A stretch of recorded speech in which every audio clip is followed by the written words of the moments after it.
تمام. كله دخل.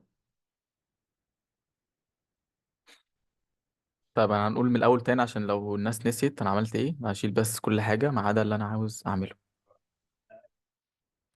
انا دلوقتي تمام. كله كده تمام يا جماعه، سامعيني ولا ايه؟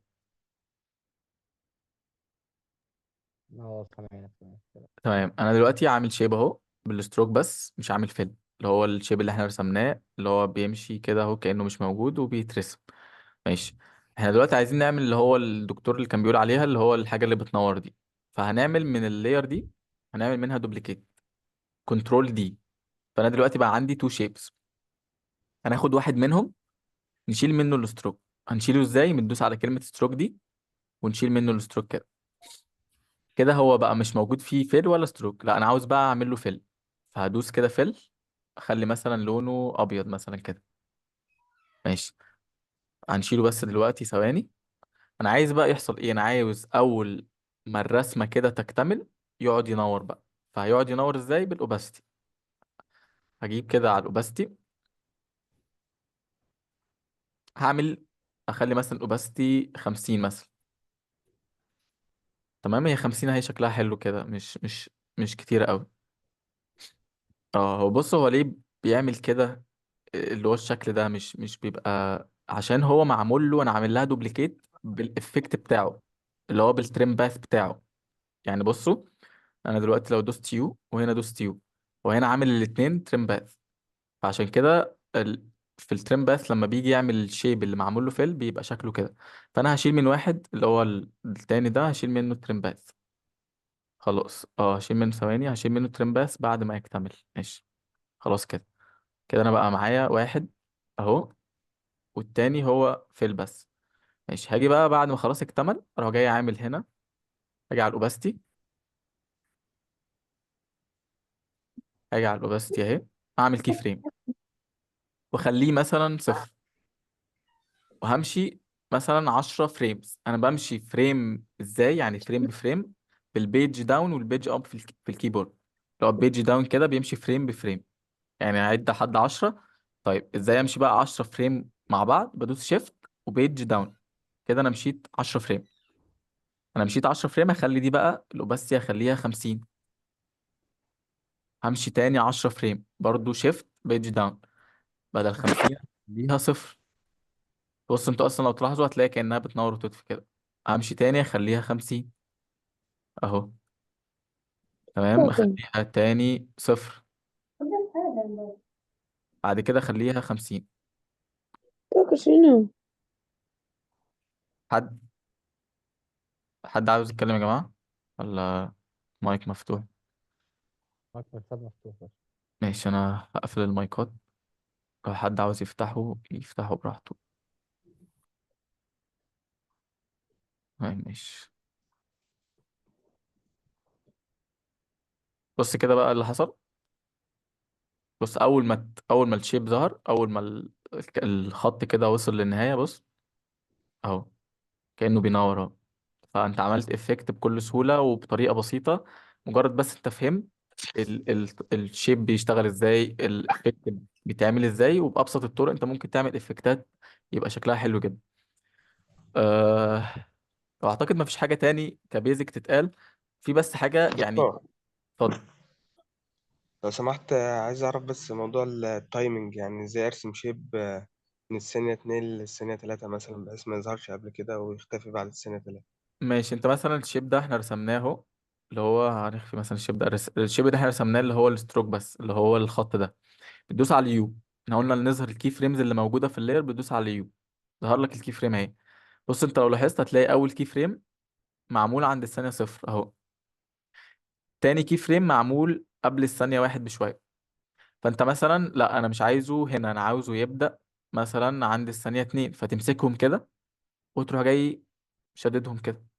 شوف بقى انت عايز تحط فين بالظبط. انت بقى ساعتها هتشغل الفيديو كده، تشغل الفيديو من المسطره عادي اهو. تشوف بقى انت التايمنج بالظبط والوقت اللي انت عايز تحط فيه. تحط فيه براحتك. يعني هي الموضوع فليكسبل قوي معاك. والتايم لاين بيكبر ويصغر ازاي من هنا. يعني انت بص هنا ثانية، اتنين، تلاتة، أربعة. أنا عايز أخليه بالفريم. بص أنا هعمل كده. بص أنا كده بقى ماشي بالفريم 28 فريم، 29 فريم. واحد كده. ان تكبر براحتك هتلاقيك ماشي بكل اريحيه فيه. تمام.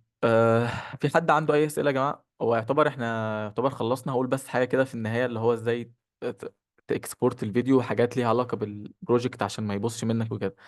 حد عنده اي اسئله في اللي احنا قلناه ده، او حد عنده اي اسئله حتى في عامه يعني؟ اه يا دكتور طب معلش، دكتور معاك. هسأل سؤال. اتفضل. الأول بس ازي حضرتك، أخبارك الحمد ايه؟ لله الحمد لله، ربنا يخليك. بشكرك على الكورس ومجهودك وكل حاجة والله. ربنا يخليك. كنت عايز أسأل حضرتك عن حاجة بالنسبة للحركة اللي هي مثلا أنا رحت جايب البنتول ومعلم مم. مثلا على الكونات بتاعت السنة وحابب أفصلهم وأخليهم ينوروا الحاجات دي. هل الحاجات دي مثلا هتبقى في الأدفانسد بعد كده ولا ايه؟ اللي هو ايه؟ مش فاهم. غير اللي احنا نورناه ده يعني؟ مش فاهم. لا لا، يعني إن أنا مثلا أفصلهم كلهم عن بعض زي ما حضرتك كنت منزل في الفيديوهات بتاعتك. ما انا على فكره يعني انا ما رضيتش اشرحهم عشان ما يعني اللي هو حسيت ان انا شرحتهم، بس ماشي هقولها لك. هي نفس فكره الماسك. احنا قلنا الماسك انت بتعلم على اللاير، مش احنا هنا علمنا على اللاير وجبنا البين تول وعزلنا ده، صح؟ اه ماشي. تمام. انا بقى عايز اعزل مثلا الابر ارش كله عن اللور ارش كله. فانا هشيل بس ايه كل حاجه عشان تبقى كل حاجه واضحه. نشيل الماسك ده اصلا. ماشي. ونشيل اللاير دي كمان ودي كمان. انا عندي لاير واحده اهو بس كده. عايز اعدل فيها بقى ده عن ده، وفي نفس الوقت يكون اللايرز ما تبصش. يعني انا لو انا مسكت كده اللاير دي حددتها وجبت البين تول وجيت اعزل، بص هو كده هيعزل هيبوظ لي الصوره. يعني هو عزل خلاص، هو الصوره كانها اللاير كانها كده. احنا قلنا انا مش عايز كده، انا عاوز اعزل وفي نفس الوقت الصوره الاصليه تبقى موجوده. فدايما دايما وانت بتعمل ماسك دايما تدوبليكيت الصوره، تعمل لها نسخه. دايما اشتغل على النسخه، ما تشتغلش على الاصل. اي حاجه انت هتشتغل عليها اشتغل على النسخه. ماشي. هنمسح الماسك القديم ده. احنا قلنا بنمسحه ازاي؟ بتدخل هنا كده هتلاقي ماسك، تدوس عليه تمسحه. نرجع للصوره القديمه، هتحددها، هتعمل منها نسخة. احنا قلنا كنترول دي، عملنا منها نسخة. هتشتغل على أي نسخة فيهم زي ما أنت عايز تحددها، وتجيب البين تول وتبدأ تعدل. طيب أنا هرسم إزاي؟ نفس فكرة السنة، بس هنا تبقى كده بقى. هنعمل مثلا نقطة هنا ونكمل بقى رسم كده. برضو نفس فكرة البين تول، كل سهولة أهو. تقعد بقى أنت تزوم براحتك بالبكرة بتاعة الماوس وتنزل كده. هتلاقي يعني طالعة احسن من الكونتراستور. يعني اللي هو هتلاقي لو انت بقى مزوم وشغال براحتك هتلاقي الصورة طالعة حلوة جدا اهو مثلا كده. هنا بقى انا كنت بقول لك ايه، اللي هو لازم تقفل الماسك بتاعك. يعني انت دلوقتي رسمت، لسه ما فيش حاجة اتعزلت لان انت واقف اخره هنا. لازم تقفله، تجيب في الاخر كده لازم تدوس كده تقفله، كده اتعزل. طيب هو ليه مش ظاهر؟ لان في لاير تحته. انا لو خفيت اللاير اللي تحته كده اهو، كده الابر ارش موجود واللاير الاصلية موجودة. عايز بقى يكون الاتنين معزولين، يعني يكون الابر لوحده والرول لوحده. فهجيب اللاير اللي هي مش معزولة، اللاير دي هحددها واجيب البين تول وارسم اللور، صح؟ اهو. هرسم اللور بقى كروكي كده عشان الوقت. اهو كده رسمنا فيها اللور بس. اهو كده احنا عزلنا الاتنين عن بعض زي الفل. طيب انا عايز اعزل بقى الاتنين يكون شكلهم اللي هو بالظبط يعني ايدنتيكال قوي، اللي هو الابر واللور كانهم صورة واحدة واتفصلوا بالملي. فازاي نعمل الموضوع ده؟ انا دلوقتي نشيل بس الماسك القديم ده. انا دلوقتي عزلت الصورة اللي انا عازلها، اللي هي اللي فوق دي. هعمل منها نسخة اللي هي الماسك اللي هي دي. فلما اعمل منها نسخة اللي هيظهر ايه؟ نفس الماسك ده اهو. كده كأن عندي اتنين ابر. طيب هتيجي تدخل بقى على الماسك ده، هتيجي مثلا في اي لاير فيهم، هتنزل كده في السهم تدخل على الماسك. هتلاقي ماسك وانا اهو، ده ماسك. هتلاقي في جنبه كده في علامة اسمها انفيرتد. انفيرتد دي يعني بتقول له انا عاوز ماسك الجزء اللي باقي من الصورة. فلما تدوس عليها كأنه عمل لك ماسك للي باقي من الصورة. فكأنه عزل لك اللي انت ما عملتوش في الماسك الأولاني. فكده كأنه يعني عزلها لك بالظبط زي ما انت عاوز بالظبط. لو مش عاجبك الطريقة دي وحاسس انها هتلخبطك أو ولا أي حاجة، انت عزلت الأبر، تجيب الصورة الأصلية اللي هي دي وتمسك فيها تعزل اللور براحتك. ممكن تعمل مثلا حركة بالصور دي ممكن تعمل ايه؟ ممكن مثلا اجيب لك هي فين، نجيب مثلا الصورة دي، نسحبها كده ونحطها فوق، اللي هي نفس الصورة اللي هي موجودة. عايزين مثلا وانت بتفتح الفيديو كده كأن البيشنت بيفتح بقه. لا، نجيب الصورة الأصلية أصلا اللي هي دي، نجيب دي مثلا، ندخلها كده في التايم لاين، نحطها كده. دي مثلا الصورة هي دي افتر، بس مش مشكلة يعني، انا هوضح عليها الفكرة وخلاص. عايزين مثلا كده نجيب الصورة دي ونخلي كأن البيشنت فتح بقه، ولما فتح بقه اللي ظهر اللي تحت دول. فنعمل الموضوع ده ازاي؟ نيجي كده، نروح جاي عاملين دوبليكيت للصورة دي. كده بقى عندنا تو لايرز من الفيس ده. نمسك واحد فيهم، نروح عاملين نرسم، نعزل مثلا الابر. طبعا انت بقى إيه، انا عاملها كروكي دلوقتي بس عشان بس الفكرة تبقى واضحة. انا دلوقتي عزلت فيها الابر. هنمسك التانية هنعزل فيها اللور، بس انا قلت اسهل ان انت تاخد الابر ده، تعمل له دوبليكيت، وتجيب في الماسك بتاعه تعمل له انفرت، ونمسح بس ايه الصورة الاولانية خالص اهو. ماشي. انا دلوقتي عملت ايه؟ انا دلوقتي كأني عملت جزء فوق اهو، جزء تحت ده، وجزء فوق. على بس ايه، نرفع الماسك ده شوية عشان ما يظهرش حاجة. ماشي. نيجي مثلا نمسك اللاير دي. بص، ده كأنه جزء لوحده وده كأنه جزء لوحده، بس الاتنين على بعض لما تركبوا على بعض كأنهم صورة واحدة عادي خالص اهو. فهنعمل مثلا افكت ازاي؟ كأن البيشنت بيفتح بقه.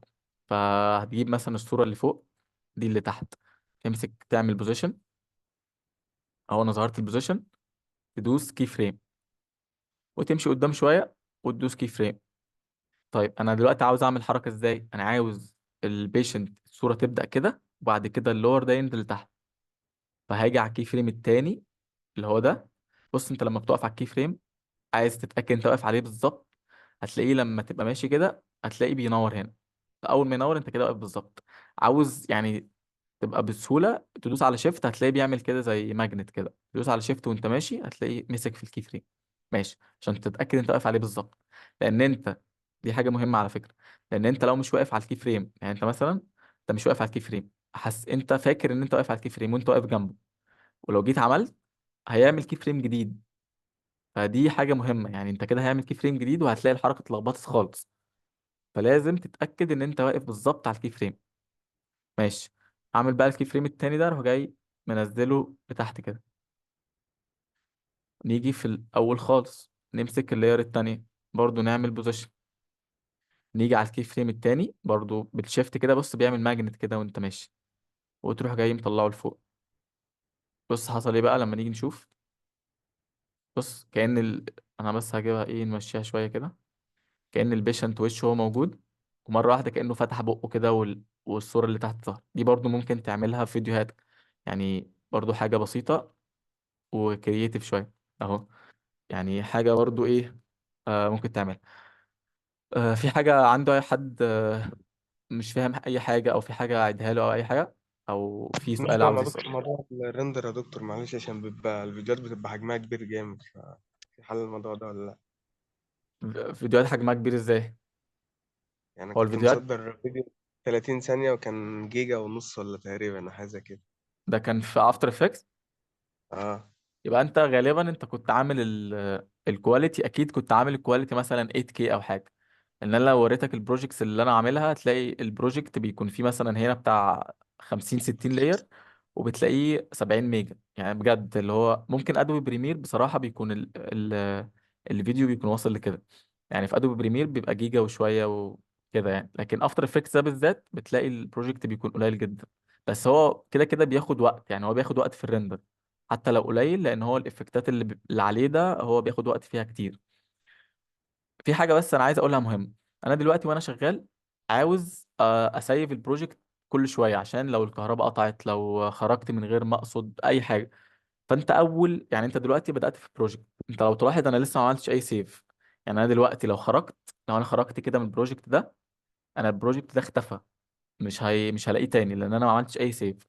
فانت اول ما تفتح البرنامج قبل اصلا ما تشتغل، اول ما تحط كده لاير للبرنامج وخلاص الفيديو بدأ كأنه هيجيب فيديو البرنامج قصدي، خلاص هيشتغل، تدوس كنترول اس او سيف.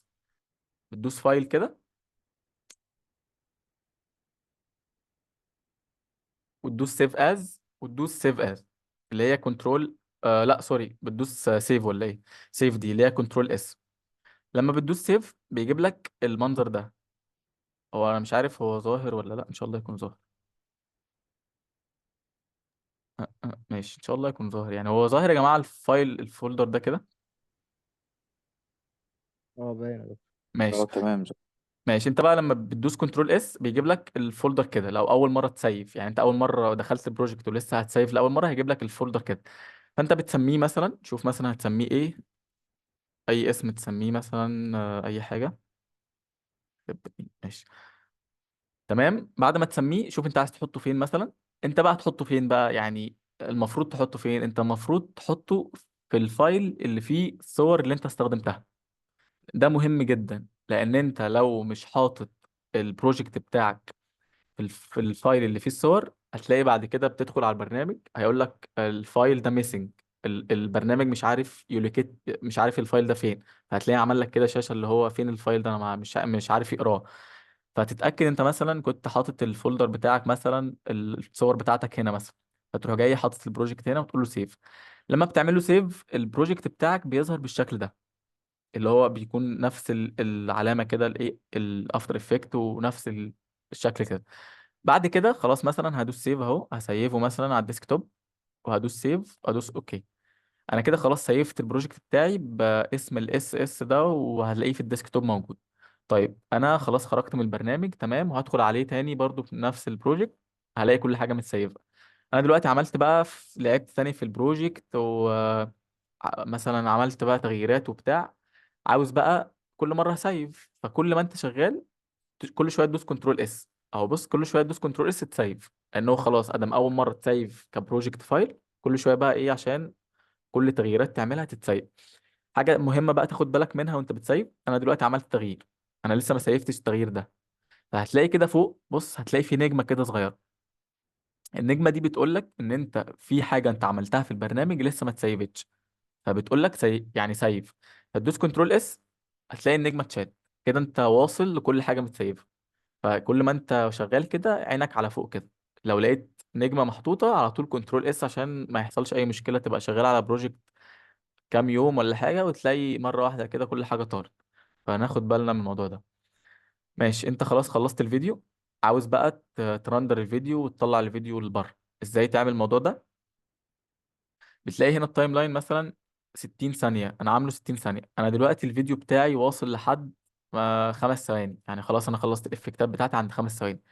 طيب انا مش عاوز ارندر كل ده، انا عاوز الفيديو بتاعي يطلع 5 ثواني. انا دلوقتي لو رندرت الفيديو هو كده هيطلع 60 ثانية. فهحل الموضوع ده ازاي؟ هاجي عند الاخر كده، هلاقي الشريط اللي هو الازرق ده اللي فوق ده. هو ده الشريط اللي هو بيرندر عنده، او اللي هو البرنامج بيقراه. فانت بتمسك الشريط ده كده وتروح جاي سحبه كده لحد الحتة اللي انت عاوز ترندر عليها. انت مثلا عايز تقف هنا كده، تقف بقى براحتك، شوف انت عايز تقف فين.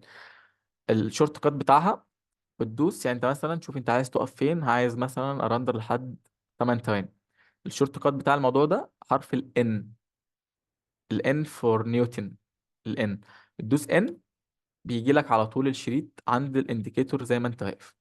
نفس الكلام لو انت مش عايز ترندر اول كام ثانية، برضو بتمسك الشريط ده كده وترندر لحد هنا. الشورت كات بتاعها حرف مش مهم، هو حرف البي. يعني انت مثلا واقف بالانديكيتور هنا، لو دوست بي، بي فور بوك، دوس بي هتلاقيه جاب لك الشريط هنا. بس انت كده كده بنسبة كبيرة انت هترندر من اول الفيديو. فهو اللي انت محتاج تعرفه اللي هو حرف الان ده. دوس الان، خلاص انت كده هترندر الحتة دي بس. ماشي، هترندر ازاي؟ تدوس على فايل،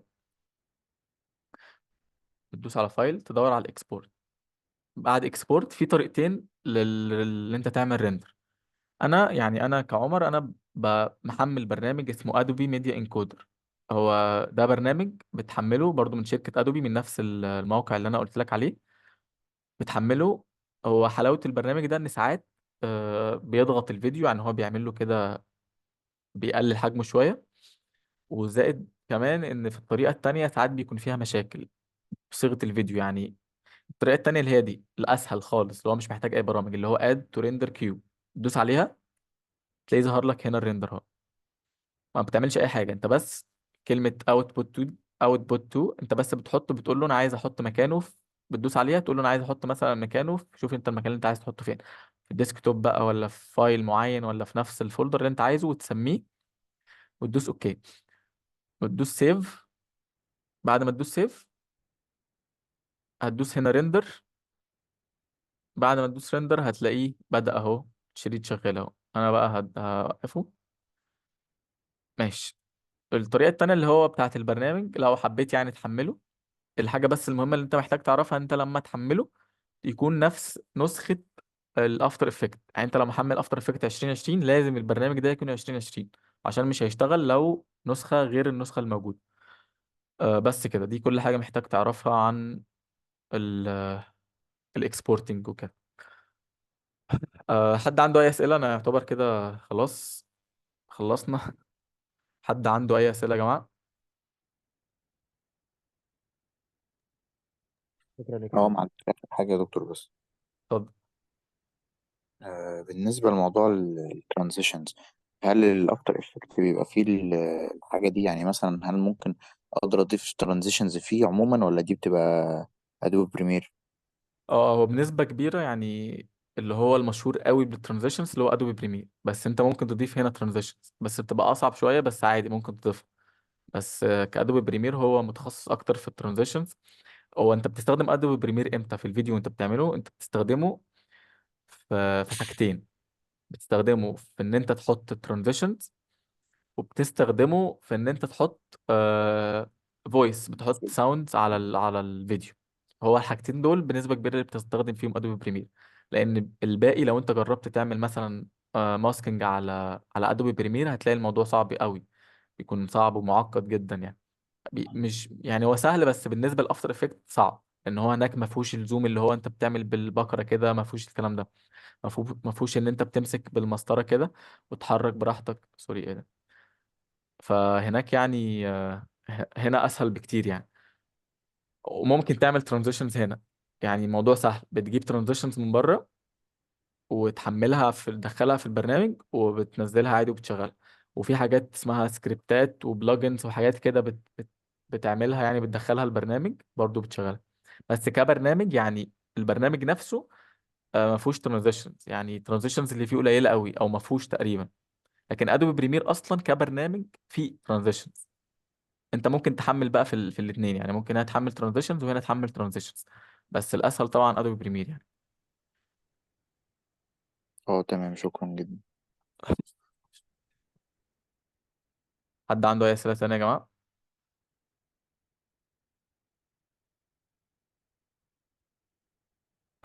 تمام، اتمنى تكونوا استفدتوا من المحاضره، وان شاء الله نشوفكم على خير كده في قريب.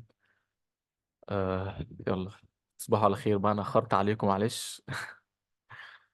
ان شاء الله كده تبقوا، يعني انت مش محتاج والله يا جماعه، مش محتاج فعلا كورسات. انا اي نعم بدي كورس، بس بجد والله يعني انت اولى بالفلوس دي. اتعلم مع نفسك، انت اي نعم هتاخد وقت اطول، بس يعني رسالتي اللي انا بقولها لك ان انت ما تستعجلش.